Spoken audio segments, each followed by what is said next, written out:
We've now got to say Arsenal are well and truly in a relegation battle, aren't they? I mean, results around them this weekend I was going to say did it was the results around them that sort of put me over that line. of the well and truly in it now. Well, sort of in it.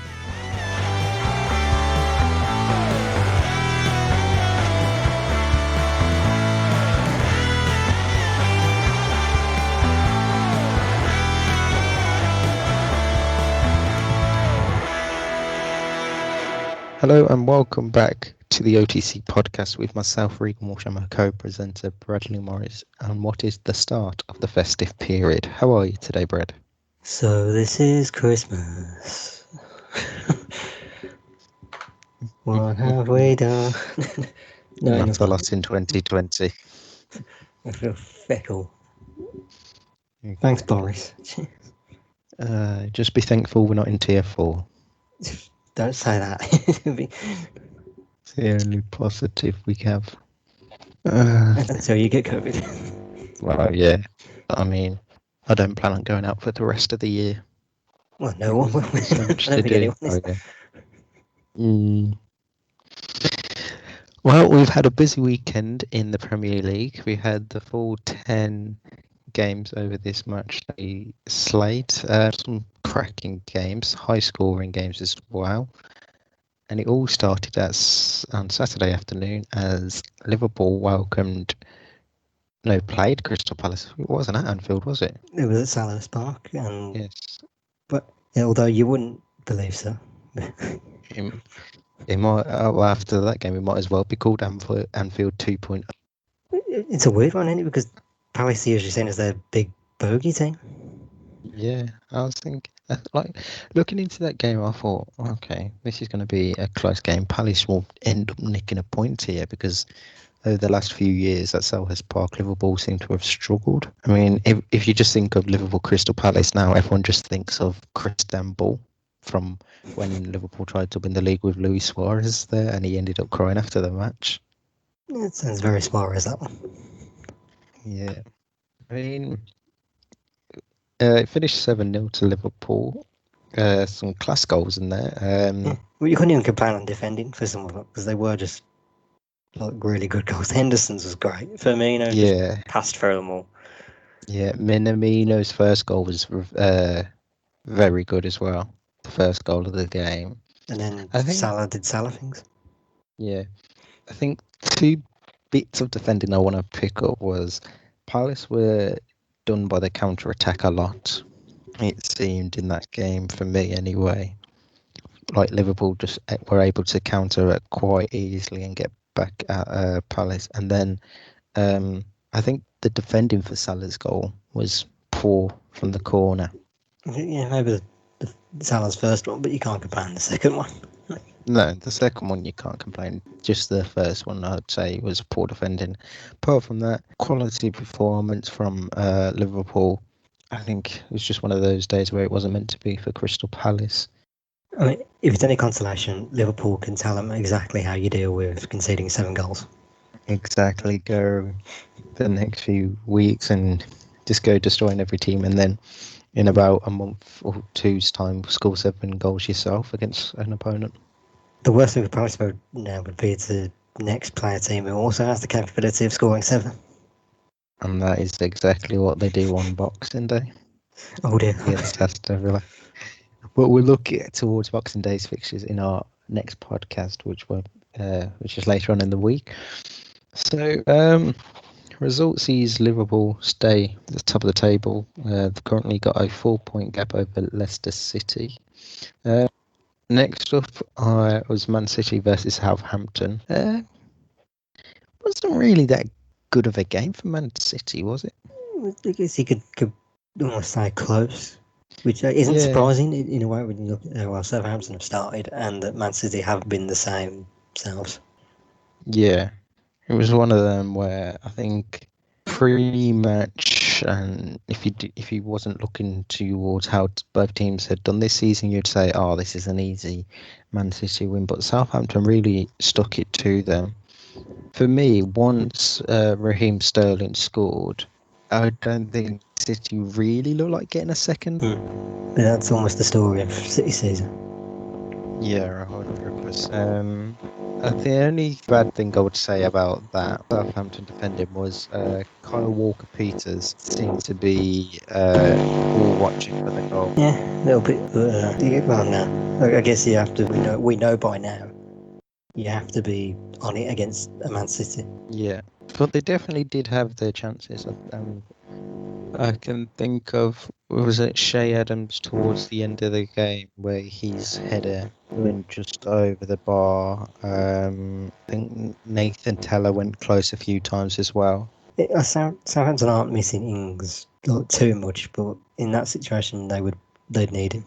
Yeah, it would be one of them where you think, oh, he's definitely going to score in that game. He's the type of player you'd expect to score like a late equaliser against City. Just a quick talking point.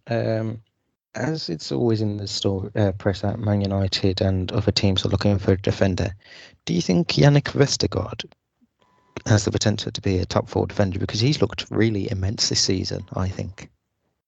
If it's anything to go by how well he's done for my fantasy team, yes. Yeah, I think he definitely does have the capability. It's just something I thought of while I was watching the game, and then It's his looking back at the size, isn't it? highlights. It's his size.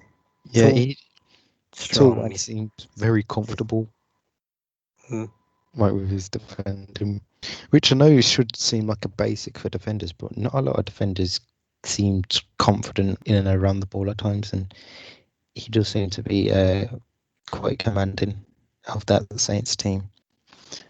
So it'll be interesting to see if any team does go in for him over this January transfer window or future windows. Next up on the match day fixtures, saw Everton play Arsenal. I mean, we can't complain, really, can we? The country was on its knees come Saturday afternoon after that massive announcement, and Arsenal decided, let's raise the spirits. but put their fans in even higher tiers than what Boris Johnson has already put them in. I mean, where do we start with Arsenal? Where do we start? I mean, were they bad in this? Because I still think they have their chances. Defensively, yes, you can complain on them all. Defensively, they were shambolic. Looking going forward, I'd say everyone for me looked decent apart from Lacazette. I think the Nketiah, aren't they? yeah, I think Nketiah and I've forgotten who played out on the other wing now. Wasn't it Willian? Yeah, Willian. I don't think he contributed too much. I was going to say there was a lot of complaints against him. Yeah, he didn't contribute, but it was Bukayo Saka behind him who seemed to do more in the game. So Nketiah, Pepe, and Saka for me were the best players for Arsenal. Apart from that, the rest of that Arsenal team was woeful. He's a striker completely devoid of confidence. Yeah, which sums up that whole team. Yeah. First goal, just poor defending when it hits off Rob Holding, and no one was closing down any Everton player. Like in the build up to it, they seemed to be able to get off their passes out wide and go looking from a corner, which I've always said is a falling thing to do. I mean, you give the attacking team the few inches that they need to attack the ball. Where if you're doing man to man, there's no gap between the defender and the striker. So I think Everton were always going to score from a set piece like that. Yeah, and we've obviously the form of Calvert-Lewin is in and his heading ability has been seen this season as well. Yeah, the penalty for Arsenal for me was the correct decision. I don't have any questions about it. For me, I don't know what you thought of it. No, I thought it could have been. We've now got to say Arsenal are well and truly in a relegation battle, aren't they? I mean, results around them this weekend. I was going to say it was the results around them that sort of put me over that line. Of the well and truly in it now. Well, sort of in it. I'm still in the mindset of it's Arsenal. They'll get out of it eventually. I know but it's. Yeah, you've got that tiny bit of realism, belief, like Arsenal surely won't go down. because it's Arsenal, and like you think of the stature of the club, but then you look at that club as well playing, and you're like, they actually can still go down. Oh, yeah, no team's too big to go down. If No, you're the worst teams, you're going to be down there. yeah, and they've been abysmal this season, and thoroughly deserve to be down there. I mean, As you say, like form guides, that only Sheffield have been worse than, I believe. yeah, but I don't even know what to expect from them. I don't know. Is Mikel Arteta going to be given much more time? And if he is, what changes is he going to need to make in the upcoming transfer window and beyond? He can. He'll obviously have something in mind with the transfer window. It's whether he's allowed to do it. Because I mean, they're not ones to go out and spend big on a regular basis. Arsenal in They any blew their transfer window. last season. Mm.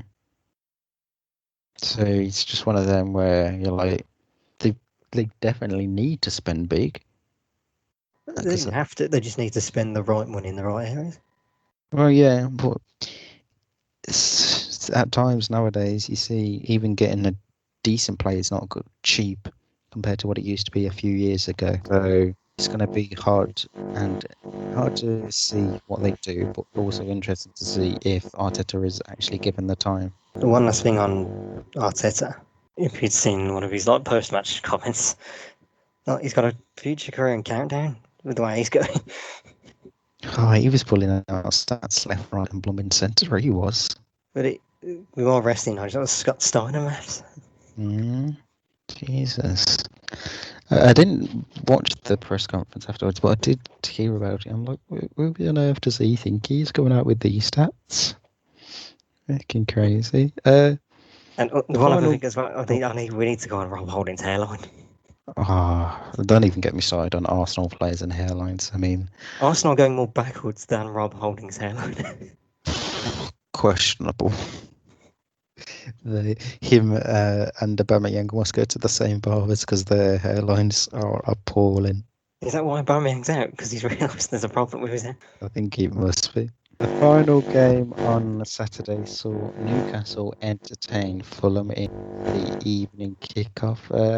Finished one apiece. Fulham goal came from an own goal of Matt Ritchie. Comic as he gets that one was. Yeah, that Look, he's was. been shot. It was so funny watching that back on highlights. Thing I want to talk about that was at the back post for the corner, Tosin Adarabioyo. He was totally unmarked, so he was able to get up and generate the ball back across goal easily without any or any contest from any Newcastle defender. And I think the only thing Matt Ritchie could have done better was probably his positioning. He seemed to be facing the wrong way. For me, he should have had his body fully open and turned toward heading, going out for on the quick counter attack rather than how his body was. With his body like that, there's not a lot he can actually do after that. Then Newcastle got a penalty just after the hour mark for a Joachim Andersen foul. It's a foul. It's a Don't get me foul. wrong. But my man decides to wait into the penalty area to fall over. It's a red card because Yeah, red card, yeah. Anderson's the last defender. But why does Wilson take about 3 blooming years to fall down into the box hole? Because he knows he's near the penalty area. And that's why, for me, I think it should have been given as a free kick rather than the penalty. Yeah. I think that one. I don't know how Graham Scott didn't see that on the VAR when he went to the monitor, because it was clearly, the contact was clearly outside the box. Apart from that, I mean, both teams had a lot of chances, weren't very clinical with them. I think a point was even there. Yeah, another point saved by Steve Bruce. Or a definite point gained for Scott Parker's side. They're starting to find themselves, aren't they? Fulham. Yeah, the slowly but surely getting into some form. It's now trying to pick up more points as possible, and hopefully they can pick up some over this festive period. Sunday's action got underway with Brighton hosting Sheffield United at the Amex Stadium. First real talking point in that was obviously the John Lundstrom red card. For me, 100% right. I don't think there was anything wrong with that. Yeah, reckless. Yeah. But it looked so much worse when slowed down. Yeah. All the challenges do when it's a red card incident. It might be a red card, and it might not look bad in real time, but it's when it's slowed down and we can see it a few times. That's what makes it worse than what it probably was. But refs made a right call there. Shortly after the hour mark, Jaden Bogle scored his first goal for Blades. Again, for me, this game, both goals were down to poor defending. So close, Sheffield. So close. Yeah, I mean, it was 3 minutes from time when Danny Welbeck scored the equaliser. Again, for me, he was unmarked, easy to score past Aaron Ramsdale in the goal. Didn't have any competition for it. And then I think they were close not to score again through Ali Reza Yahanbash when he struck the bar with his chance as well late into stoppage time. So they were very lucky in terms of managing to hold on for the point, but unlucky that they didn't get 3 points there. Chris Wilder side, though it is still looking bleak for them this season. You got to say. No team has ever had 2 points going into the Christmas period. No. Like, that is it's the definition of, my God, we're fucked.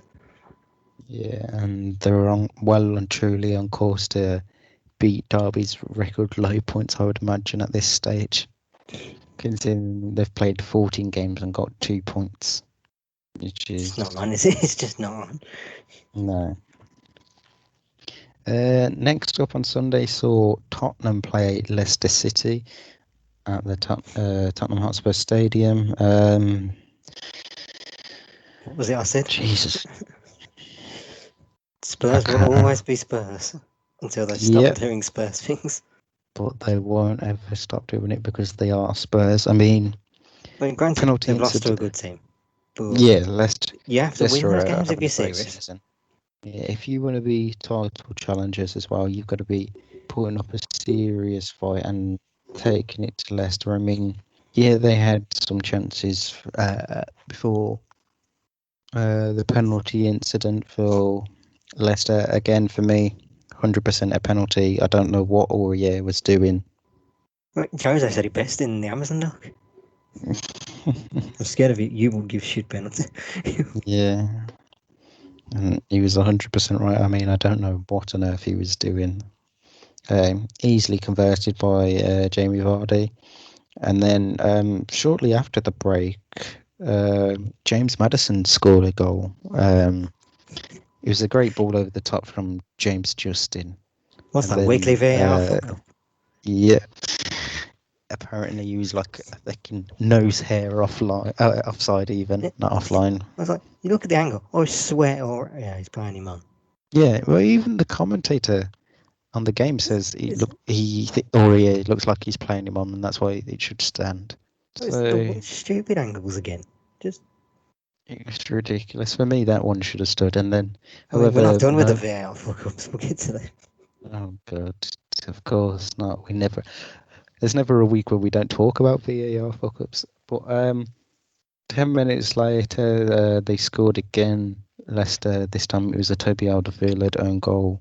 The defending for this goal, Jesus Christ! I mean, Musa Sissoko not dealing with the initial ball in, and then it being headed on to Toby Alderweireld was it was awful. Sad about it. With this Spurs team, there is almost that hint of the Liverpool one, or 2013-14 that were close. This world-class attack, and then this very reliable defending. Yeah. But the thing is, though, Spurs have had this problem for a few years. Even under Pochettino, you thought, okay, this team, they're always going to score goals. 90% of the time, they're going to score goals. But can they preserve a lead because their defence looks shoddy at times? Yeah. But who solves that? Who do they get that solves that? Because they bring Sanchez in to do that. Yeah, but I mean, is he injured at the minute, Davinson Sanchez? Was he suspended? I can't remember. Either way, he's not been in the starting 11. And then you look at some of the signings that they made this summer. Joe Rodon was meant to be a centre back, or is a centre back and not getting game time. Yeah, and he's got age on his side, don't he? Yeah, he's only 23. Matt Doherty started the I thought he was season. 19. Who? Joe No, 23. Yeah, born in 97. Why is everyone talking like he's a young kid then? That's 23. He's like, No, not in this day and age. So we started when he first joined for them back in October. He made a few starts, or not a few starts, but a few appearances. But then he seems to have fallen out of selection. Matt Doherty also started getting a few games initially, but then has also seemed to have fallen out of selection. And for me, I don't know how Eric Dyer is still getting picked. That's how the other defenders are out. Fabs has to bring in the guy who wants to play in centre back. Yeah, but I'd rather have players who aren't doing that well in training than someone who does well in training but is poor in the game. I think for me, he doesn't assure me as a centre back. Like if you look at centre backs of the past, and I know it's not always the best to dwell on the past, but you look at your likes of your Terrys, your Carragers, your Ferdinands, your Vidic's, Tony Adams. You can't ever put Eric Dyer in the same conversation as them, like, can you? Well, no, because he hasn't achieved anything that they did in their careers.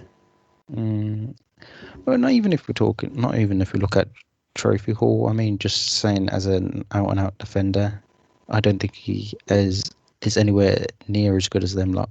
Well, no, obviously not. But the result sees Leicester stay in second and Spurs now down in 6th place when 2 weeks ago they were top of the table. I mean, if that doesn't sum up Tottenham Hotspurs for you, then I don't know what does. It's still harsh on them, but who knows? They might go on another run at some point and get close again. But it's when you start dropping points, it's the likes of Liverpool who then take advantage and start just clearing away. Yeah, the teams around you are unlikely to be dropping points. They're more likely going to capitalise on your mistakes. Next up on Sunday, saw Manchester United play Leeds United for the first time in 16 years in the Premier League. Phenomenal start to the game for Scott McTominay, scoring twice in 3 minutes. What was it? What was in his iron, bro? I don't know, but I think he won some Man of it, turned into whatever it prime was. Scholes in this game. He was up. I mean, his first goal was his. I can't remember if I can remember which one was his belter. Now was it his first or his second? It was the first one. Because the second The one, he just first receives one. the pass, so dummies it under his legs and then places it. Yeah, that first goal was unbelievable. Man United on that counter attack for I'd say all of their goals was vintage Man United. If you think of teams under Sir Alex Ferguson in the past, If you think of teams under Sir Alex Ferguson, the early 2000s, especially that 2007, 2008 era, like that team was just known for counter-attacking football and quick play, and they definitely showed it there against that Leeds side. The other goals from that game, Bruno Fernandes got himself a brace, one of them which was a penalty, of course. Then Victor Lindelof scored the third, and Dan James scored the fifth. Dan James Third getting on the penalty score from sheet for a change. Dan James starting the game for a change, which was a bit of a surprise. Penalty incident for Manchester United, 100% a penalty. For me, I think it was just there's no need for. I can't remember who was the lead player that committed the foul now. Either way, it was just silly defending, and there was no need to lunge in on Martial like that. The ref, especially how close the referee was to that incident, he was always going to give a penalty, and it was going to be incredibly hard to overturn. Yeah. That was Leeds just going for it, wasn't it? Yeah. We can't, admittedly, if we go around Martin Tyler's way of seeing things, we can admire their pure refusal to defend. Oh yeah. She's a weird analogy. Although Leeds, if you now want my truthful opinion, Martin Tyler, you absolute fool. Yes, they should be defending. We don't admire them. It's never a good thing when you're conceding 6 goals. no. No. Sorry, is it just me? I know everyone waxes lyrical on Martin Unless Tyler, but I think he's well, finished. it's okay if you concede 6 goals as long as you're scoring more than 6. But in this case, Leeds didn't. I mean, Christ, if that ever happens. Well, I don't want to rant on Martin Tyler, but he's finished, isn't he? No, he's still got a few years left. As long as Sorry, they but don't replace the him man with was losing his mind in the Manchester derby last week. as long as, well, for me, as long as he's not replaced by Derek Ray like they've done on FIFA, I'm happy because I can't have Derek Ray saying Yes, that's Bruno optional. Fernandes. No, it's not an option. Well, I We haven't get played rid of FIFA Derek as much. Ray. It was optional, so. But technically, This commentary is year, optional. well, this year, no Martin Tyler on FIFA, and you just stuck with Derek Ray pronouncing players' names really fucking weirdly. Well, anyway, less about that game. To be Leeds fair, did score. I have seen his pronunciation of Sabolshire on FIFA, so you'll be furious. Exactly. Stuart Dallas' goal late on for Leeds, the second of the two, was a really good goal. Any criticism I'd say was United didn't really close him down too much, but the result sees Manchester United leap up to third in the table with a game in hand over all those around them. If they win that game in hand, which, as we've mentioned previously, is against Burnley, they will go 2 points behind Liverpool. Overall, good weekend for Ole Gunnar Solskjaer's side, as he marked his 2-year anniversary at getting appointed at the club on an interim basis. We've asked the question before. Are they genuinely in the title race? I think, yeah. For me, they're not winning if you it, look at the though. rest... There's no way they're winning it, though, surely. No, for me, I think it's Liverpool's now to run away, and only Liverpool can stop Liverpool from winning the league. But I think out of the rest of the league, I'd say Man United are probably, if they continue doing what they're doing, I think United are going to give them their best run for money. Ollie's at the wheel. The final game on Sunday saw the West Midlands derby, as it's somewhat known. It's West not the Brom league derby, but we'll accept it. Sam Allardyce's West Brom, which still seems weird to say, welcomed Dean Smith's Aston Villa to the forefront. It was a terrible start underneath Allardyce after they conceded a goal within 5 minutes, thanks to Anwar El Ghazi. Good finish from El Ghazi, but West Brom's defending was woeful. That's vintage El Ghazi at the back post. No, it's nice to see him doing good because he was starting to get a lot of hate on him last season.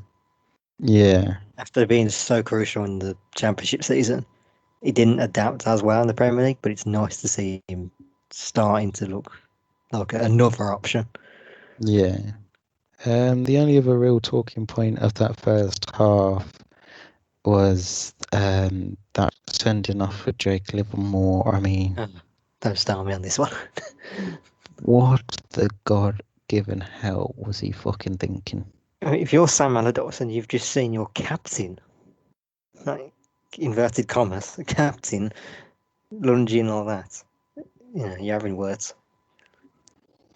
I don't.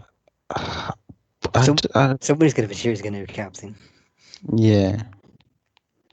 Well, there was rumours of it that he could get stripped of his captaincy, Jake Livermore. But I mean, there's no need for it. No, the whistle gone, and then he's lunged in on him. And I it's don't know not what it even is. like. I don't know what it is with our rivals and wanted to kick shit out of Jack Grealish in the Derby games.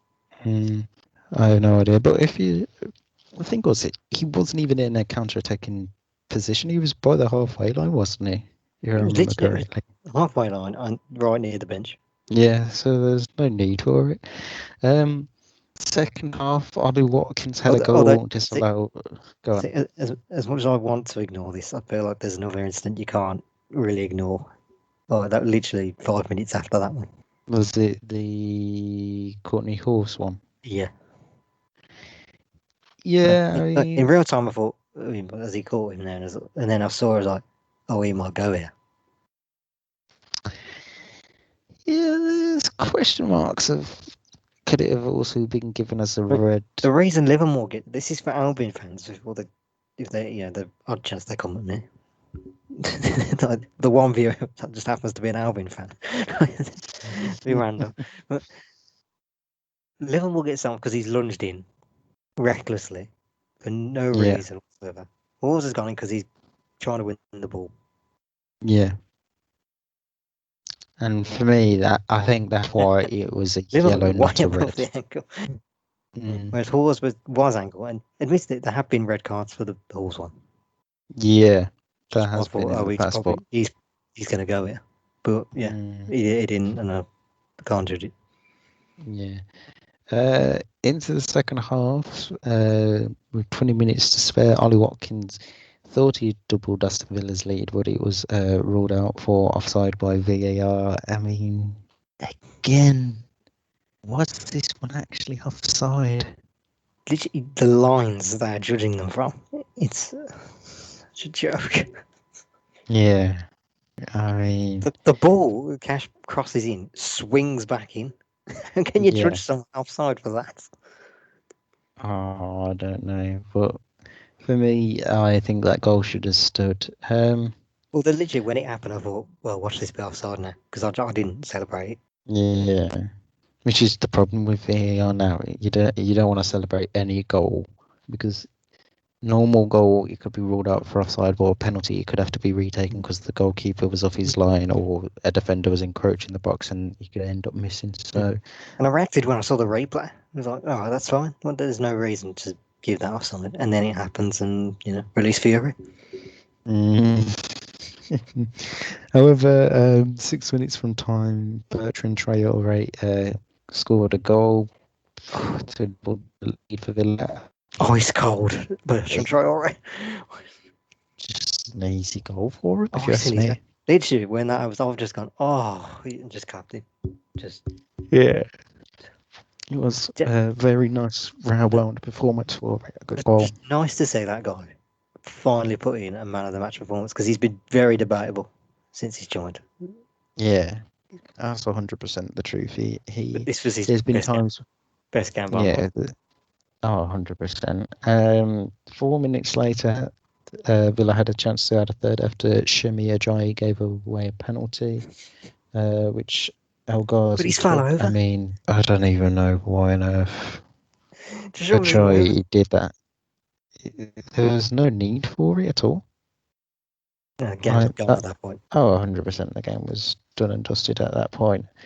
West Brom really didn't offer much in terms of going forward themselves, and I think it's I don't recall them getting in the penalty area at any point. No.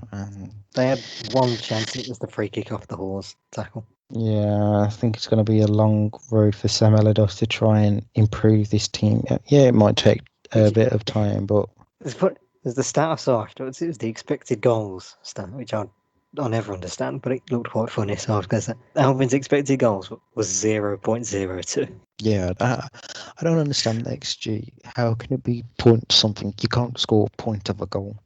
How can you expect how many we're going to score? Yeah, based on what we're doing in the game, it's We had ridiculous. 27 shots against Burnley. How many goals do we expect to score out of Wow.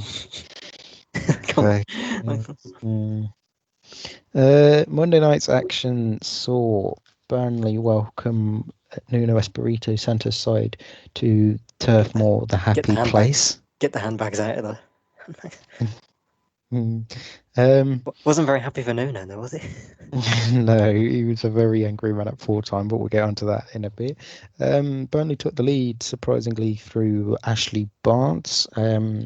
Great cross by Charlie Taylor, but the Wolves, there was no communication between the two Wolves defenders and They the did change that. goalkeeper for that. They did change that back line quite a bit than what I Mm, saw.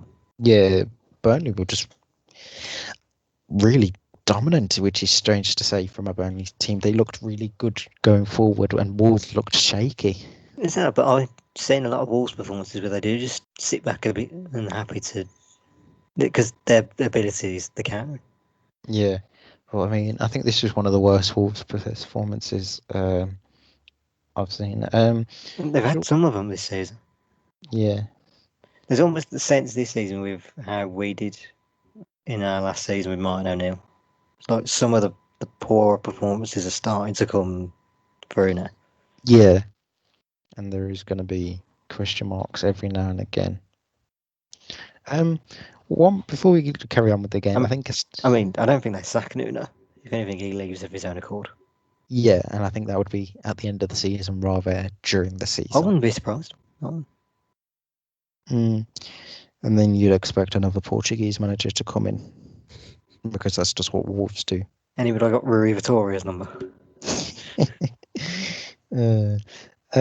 Before we continue with the game, I've got to say Josh Brownhill in midfield for Burnley looked really well. He had two excellent chances.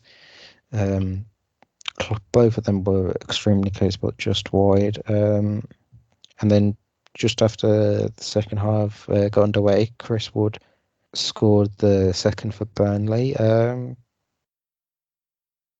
Again, I think the defence from Wolves on that goal was appalling. Bursa. I mean, Burnley have their moments, I Yeah. guess, but For me, they definitely could have scored 3 or 4 in that game, which is strange to say in this, especially this season with Burnley. I don't think previously to this game because they've ever. this season it's not that strange. Yeah, but usually Burnley don't ever look like scoring multiple goals. But yesterday they did, and then Wolves got a late penalty after Fabio Silva was fouled by Josh Benson, young lad. I think for me, it's a silly foul to give away, 100% a penalty. And then it was an easy goal for Fabio Silva to score. Again, another young talent. Was that his first? Right. I feel like that I was his think, first, but I might be wrong. yes, I think it might have been. And for the money they spent on him, Christ. Yeah, I think he's more seen as long-term investment rather than immediate return for them. It's a lot to Because put in there. obviously, yeah, 100%. But I think they're Could be relying a more. very expensive mistake. Oh yeah, it could well be. I think they're now for this season, especially relying more on Podence and Neto to score. Obviously, prior to his injury, Raul Jimenez as I mean, well. they'll go for another striker in January if they're not certain on Jimenez. Yeah, 100%. And I don't know what the state of Jimenez is. Whether Yeah. like I know he's been seen at training pictures, but I don't know timescale on any return, if any, in the near future. I think it will 100% be in the new year that he will make his return. He won't play again this year. I mean, it's hard to predict those kind of things when you haven't heard much. Yeah, it's one that's stayed relatively quiet since it's happened. The final game of this match week's fixtures in the Premier League saw Chelsea play West Ham at Stamford Bridge, and it was the Blues that ran out 3-0 winners. Goals from Thiago Silva and a brace from Tammy Abraham saw them win. Thiago Silva's goal, easy header for me, totally unmarked. A world-class defender like him, if he's given the chance to get a free header and score, he will always do so. Yeah. Slightly underwhelming from West Ham, could you say? Yeah, Given how well they've been this season. yeah, I think it was one of their worst performances this season, considering how well they have done. Other stuff, I'd say the defence for Tammy Abraham's goal was his first goal was bad, and then his second as well. The defence was just asleep and just totally done her part. I think they were more expecting that second goal to be ruled out for offside, but it was a great through pass from Timo Werner. I mean, I'll get on Werner missing sitter, but it's just nice to see Tammy Abraham scoring goals. Yeah. Still I love mean, that man. what are you going to get onto there? Timo Werner is struggling massively. Well, he did another interview, didn't he? And he's admitted I'm struggling a bit. Yeah, he said adapting to the Premier League was harder than I expected. And you can see he's definitely not found his shooting boots in the Premier League like he did in the Bundesliga. I think it's one of them where he needs, I think, a penalty, and obviously to score it to like boost his confidence again. Yeah. I mean, he's not putting too much wrong. He's just got to find the net, isn't Yeah, but he? Yeah. And it doesn't help with them chopping and changing the front three, like that front three, the strikers all the time. yeah, they're always chopping and changing the team lineup quite a lot this season. Gotta say, so results sees Chelsea up to fifth, just 1 point outside the top four. Whilst West Ham, sorry, wrong claret and blue team there, sitting mid-table with 21 points. Do you mean we're in the battle for Europe? I mean, you're a place above them and a What? point above them. How much are we off top four again? Is it 2 or something? 4. 4. It's 2 games at end. Yeah.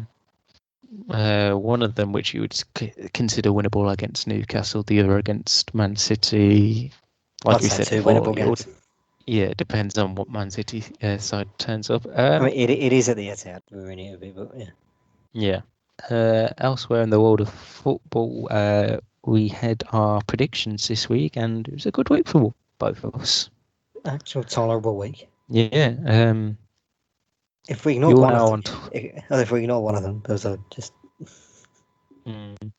Just looking at the stuff now. You're now on to 24 points. I'm on 39.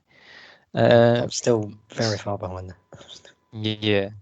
So Man City, Southampton. I got the 2 points for predicting City win. You obviously got none for that one because you predicted a draw.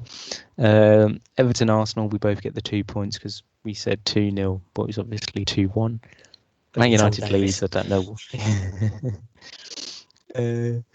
Man City Leeds, I got the points because I said Man United will win. You got nothing because you predicted a Leeds 3-1 win, which is embarrassing. Looking back at that now. Just let me put my clown mask on. There we go. We both predicted Barcelona wins, but didn't get anything there as they could only draw 2-2 with Valencia, which is appalling for Barcelona. Still interesting saying that when you want to rely on Barca, they decide no. we'll just play a draw or end up losing to someone. They sit in fifth now, still. I mean, they're 8 points off both Atletico and Real Madrid. Admittedly, they've played a game less than Real, but they have played a game more than Atleti, so not looking good for Ronald Koeman's side. Over in the Bundesliga, we both predicted Bayern Munich wins against Bayer Leverkusen. I believe I got the score. Yeah, you got it bang on. You predicted 2-1. I predicted 3-2, which not too bad, but obviously you get the full 3 points there. And then our final prediction was Lyon versus Nice. I predicted 3-1. You predicted 2-0, and it was 4-1. So Ended 4-1. yeah. So relegation. Husam Uar I may have fucking ruined it for me. if you'd have got the score up for that one, I may have conceded. Just straight up. Right. Elsewhere in the CONCACAF Scotia Bank Champions League, which is the North American version of the UEFA Champions League, over the weekend. Scotia Bank. Well, that's the name of it, so I'm just naming it. I mean, that's a sponsor. It's No not such thing on this podcast. They're not sponsoring us, so I'm not counting it as a sponsor. We had the semi-final take place over the weekend on Saturday night, Sunday evening. In the first game, Tigres Unal played Olympia and won 3-0. Goals from Andre Pierre Gignac brace from the penalty spot and an Elvin Oliver own goal saw them advance to the final. However, Olympia played the whole second half with 10 players after Davy Flores got sent off just before the first penalty. And then the other semi-final, LAFC played Club America and won 3-1. Sebastian Guerrero scored after 11 minutes for Club America, and then the rest of that first half, I mean, anything you could expect to see in a football game did happen. I mean, I've got to give a shout out to Guillermo Ochoa in goal for Club America, who, yes, he's that Mexican goalkeeper from the World Cup a few years ago. The unsung hero of the 2014 World Cup. Yes. However, he should be nominated for an Oscar for his performance in that game, because there was an incident just before halftime where LAFC's Eduardo Atuesta was fouled, and it looked like it should have been given a penalty.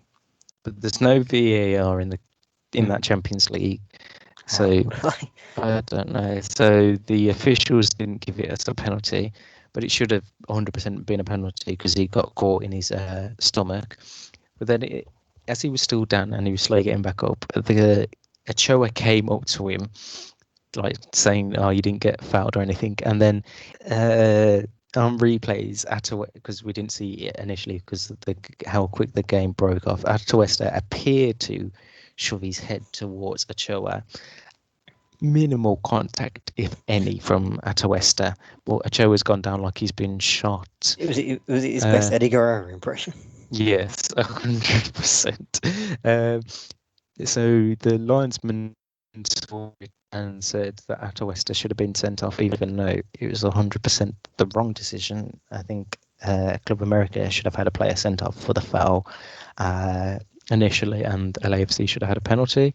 So they go in 1-0 down at the break after a melee of things happened in that first half, and then within a minute of the restart, Carlos Vela scored, and then 90 seconds later, Carlos Vela scored again to give LAFC an early 2-1 lead in the second half, which is not too surprising, but it was a great start to the second half. Again, a lot of fouls in the second half, and then 10 minutes from time, Club America themselves were sent down to 10 men after Luis Reyes made a foul very close to the corner flag and right on top of the linesman. Again, that was 100% the right decision.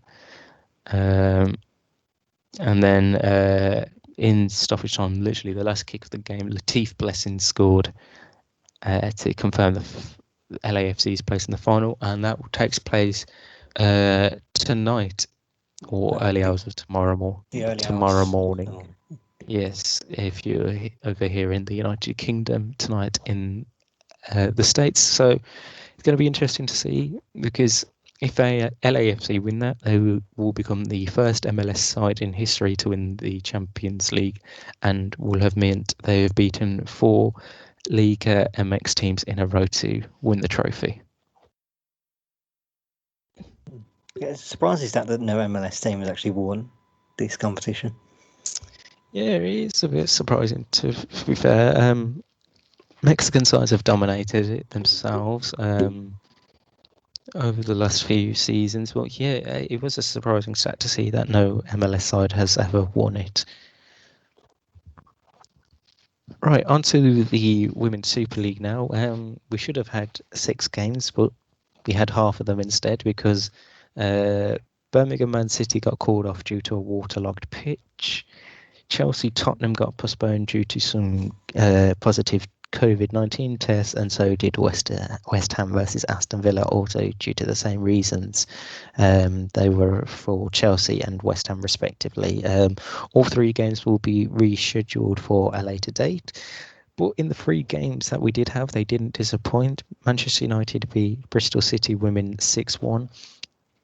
Braces from Tobin Heath and Leah Galton, as well as goals from Millie Turner and Jess Sigsworth, sealed the points for Casey Stoney's side. For anyone that hasn't seen the game, I'd highly recommend watching the highlights, because Leah Galton scores an absolute phenomenal goal, and so does Tobin Heath as well. Is it early Puskas worthy, would you say? Both of them are push worthy. I mean, Leah Galton's rockets. She's got the ball on the left hand side, and it's one of them where you'd think, from the angle where she shoots, 100% not impossible. She shouldn't shoot from that angle, but she shoots, and it goes over Sophie Bagley in goal for Bristol City. And then Tobin Heath's goal was, it's definitely one for the ages. Again, phenomenal strike. This time she had the ball out on the right hand side, and then she just struck it practically with like a first or second touch of the ball, not in the game, but in that possession, and it was an absolute rocket. Bristol City did score a consolation goal through Ebony Salmon, who loves scoring against her old team.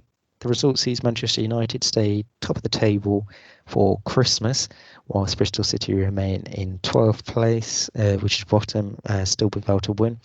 And by the time the next set of fixtures come around, it will be over a year since Manchester United last lost in the league, which is something their male counterparts haven't been able to say. Next up saw Arsenal women. Yeah, but the women's team managed by Ole Gunnar Solskjaer. Come on. No, Casey Stoney, who's Is she at the wheel then? she's always been at the wheel. She's at the wheel of the Lamborghini. Whilst Ollie's at the wheel of the Fiat Punto. Actually, no, Fiat Punto's quite harsh in the Man United's mouth. They're more like, for sponsors' purposes, a Chevrolet. Yes. Shortly afterwards, that game kicking off, half an hour later, Arsenal welcomed Everton to Meadow Park, and it was an interesting lineup from Joe Montemurro, deciding not to start Viviana Miedema in the middle of the strike force, but it didn't matter, because after 4 minutes, Jordan Nobbs scored the opener for Arsenal. Well worked goal for it, and then a few minutes later, Caitlin Ford doubled their lead. Everton did have chances as well in the first half, but they couldn't find a way past Lydia Williams in goal, or Leah Williamson and Jen Beattie in defence. Beattie then scored after the hour mark, which was her first goal after announcing she has been dealing with breast cancer. Great cost by Katie McCabe, and then the goalkeeper for Everton, Sandy McGeever, tried to claim it, but he went over, and Beattie scored an easy header. And then 2 minutes later, Beth Mead scored the fourth, and final goal for Arsenal. Again, great pass from Jordan Knowles, and then Mead was able to do the rest of the work. That result sees Arsenal climb up to second, as Chelsea didn't play this weekend, though Chelsea do have 2 games in hand over the top 2. And then the final game of the weekend saw Reading head to Brighton and Hove Albion. Jess Fishlock scored a brace for Reading, and Rachel Rowe scored the third. Dominant performance from Jess Fishlock, and very well taken chances for them, and Brighton's goal was scored by Anessa Cargman from the penalty spot. So that is our WSL roundup. Next set of fixtures will be in the new year on the weekend, the 9th and 10th of January. Bit of transfer news from the WSL. Alex Morgan's loan with Tottenham is now being cancelled short. Well, not cancelled short. It was due to finish in December anyway. So she has left after playing 5 games and scoring twice after joining them in September. Aston Villa have signed Mana Iwabuchi from the Japanese league. Very good signing for Aston Villa, and hopefully he can help Gemma Davis's side in the second half of the season. Are you going to say something there on that? No, I was just saying there was a massive deal made over it. I was very unsure how big of a signing that was until you described it to me. Yeah, she's not. It's not one of them where, like, obviously She was in the or World Cup team, but yeah, she wasn't the star player in that team. no, but it's still a very good signing for Aston Villa. Yeah, I'll take it. Elsewhere, over in France, Ada Hegerberg signed a new deal with Lyon until 2024. Great signing great to get her tied down to a new deal. Didn't she? She's not playing as much now, is her? Still. Didn't she stop playing for a while? I can't fucking remember now. I remember something happening and she's... I think she had a tiny bit of time off, but again, because obviously she was the best player in the world at the time. yeah. I mean, anyone in that Leon team could potentially be Ballon d'Or winners or the best player, because that team is just phenomenal. I mean, they're always winning Ligue 1 and the Champions League. And the final bit of transfer news was Chelsea announced the signing of goalkeeper Musovic from Rosengard, and she will join up with Emma Hayes' side in January. Right. Any other news you can think of that's happened? Not that I've seen. But, Right. So as we were doing this just before Christmas Day, we did say we would get in our Christmas 11s. So, what did you go for in the end with your Premier League Christmas 11? I mean, we could have saved this for that Christmas Eve previous show, but we'll do it now. We'll get it out now. Yeah, so I feel like we may have the same goalkeeper. Go on. I have Darren Randolph as Darren Rudolph. Yep, excellent shout there. I've got no qualms with Darren Rudolph in goal. And in defence, we have Hector Jingle Bellerin. Yeah, I can't think of another Premier League right back that you could do. One that is mine now. The Angel Gabriel. Angel Gabriel Paulista. That I had the current Arsenal centre back. Not Paulista. Angel McGellish. McGellish. Yeah, I don't know where Paulista came from in my head. It's okay, because he's got two. My formation is 5-3-2. There's more defenders than midfielders. Go on. In the middle, we have Eric Reindyle. Yeah, I mean, that's a bad put on itself, but yeah, it's acceptable. It's okay because we have Andreas Christiansen. Or you could have said Andreas Christmasson. Yeah, that was it. And next one, Bukayo Saka. Yep. And a more obvious one, Fabian Delph. Yeah, they've been to Elf, just so you make it clear. Not just saying his random name. Another one that I saw was Gravy Proper. Gravy Proper, yeah. Obviously, a play on words on Davy Proper of Brighton. This one actually it probably sums up this player right now in how he's feeling, and that's Paul Pogba Humbug. Yes, I do like that one a lot. And another hours we have the Andy Carroll. Yep, Andy. And his strike partner, Danny Stockings. Oh, and the manager, Frankincense Lampard. See, I've never had that manager. See, I just thought of that Frankincense Lampard.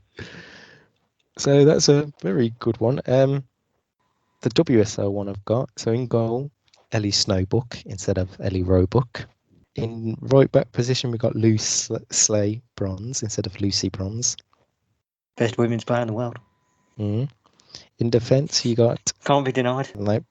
In centre of defence, you got Anita Asante Claus of Aston Villa. Steph Ho Houghton. And at left back, you got Joy Noel Maritz, obviously Noel Maritz of Arsenal. Midfield, here's the changes I'm going to make. So you've got Tobin Reef of Manchester United. Emma Bisseltoe instead of Emma Bissell. Then the two additions I'm going to make because are Jill Rudolph, okay, Jill Rord of Arsenal, and Kristen Present instead of Kristen Press.